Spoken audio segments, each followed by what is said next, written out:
What makes good dialogue? That's the subject of this lesson, dialogue being the words that are spoken in a play or in a movie or a television show.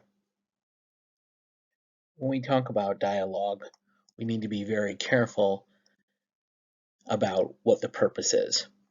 So the first thing is that dialogue has to have a purpose. You can't just have people talking for no reason at all.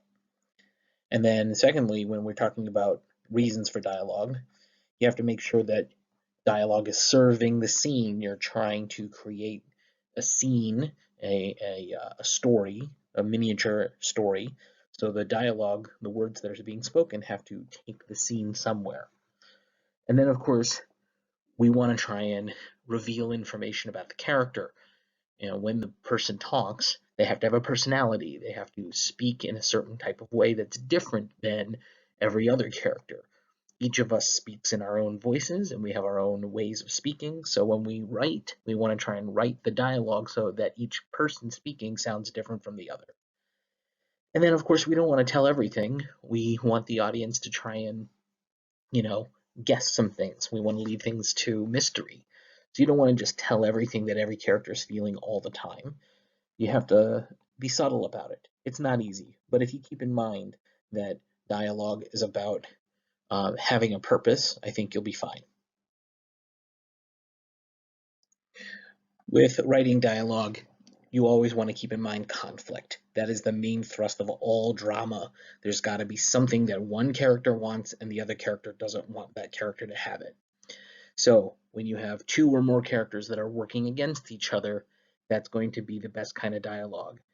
There are so many examples of this, but just think about somebody who wants something. I want a job. I want to ask this person out. I want to get a better grade in my class. And the other character, I don't want to offer you this job. I don't want to go out with you. I don't want to help you. These are ways of creating tension. And if the stakes are high, that makes the dialogue even better. When I talk about stakes, I mean uh, the what happens if the character doesn't get what he wants or she wants. And that means that you have to be careful of the objectives. You have to know what each character wants and why they want it and what happens if they don't get it. And if you can make it so that the not getting it is really bad, it just heightens the tension. Now, when we talk about conflict, we also have to keep in mind balance. One thing you need to be aware of is that dialogue is a balance between two characters or more characters. And you have to make sure that each character is being able to speak and say what they need to say. Dialogue is two people talking, two or more people talking. It's not monologue, it's dialogue. So make sure that each character that you're writing has an opportunity to say what they need to say. You can have someone who's in power that's driving the scene, but they both have to have the ability to speak to each other. So think about a character who, again, who's trying to get a job. One of the person who's trying to get the job is clearly driving the scene and is talking and trying to make something happen while the other person is responding. That's okay as long as there's a balance. But one person talking, the other one just standing there and doing nothing, that's not good dialogue. That is not to say that you can't have a character monologue. That is also all right, but it has to be in service of the scene. Now, this is my favorite and most important thing, in my opinion, of all of these aspects of dialogue, which is you want to make your dialogue sound like real people talking. Um, so what that means is that the dialogue should sound like real humans. There are some things that people say, and there are some things people do not say. It should mimic the way people talk. This means that you need to listen to the way people speak. If you want to have a character that sounds like a mother, you need to go listen to somebody's mother speak. And again, it depends on what kind of person you're talking about. If you're talking about a loving mother, that's very different than an angry mother.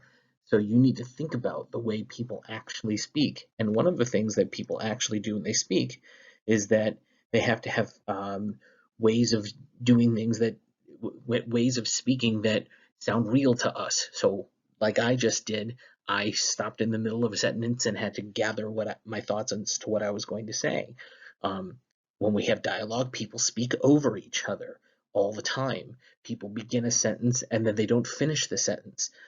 So if you look at number 3, it should sound familiar to us as if we could believe people talk like this.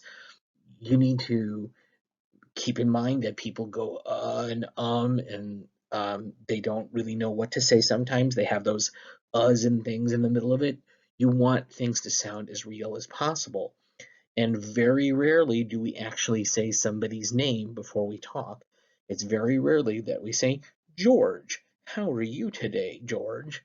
Well, George, I'm fine. We don't speak that way.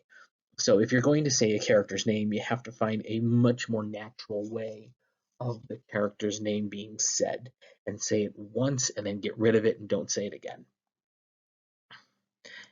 So, hello, Bob, how are you? That is not the way that we want to do it because very few people speak that way. What we're talking about is more like something like saying, what's good? Somebody would say that much more common that's a much more common way of speaking than saying, hello, Bob, how are you? So, but again, it depends on who your character is. Hello, Bob, how are you might be much more correct with the kind of character you are creating. You have to be honest about who the character is and what they need to do. And I think the last thing that's very important for, especially for you guys, for being new writers, is to avoid cliches. So what are cliches? These are phrases and sentences, ideas that everybody uses. What I always tell students is you don't want to have things that people have heard before. You don't want a character to say something that any other person in the world could say. It's not interesting. You want to make it your characters speak you in a unique way. It doesn't fit the character because it's every character who speaks that way. So easy as pie, playing with fire, time flies, play as a team, we came up short, the writing on the wall, love at first sight, taking it one day at a time will tell, piece of cake, tried and true. These are words that everybody says. You don't want to populate your play with things that other people have already said. Be original. You are an original. So the characters are original. So have them say original things. And I think that with these 5 things, you will have the building blocks for some pretty good dialogue.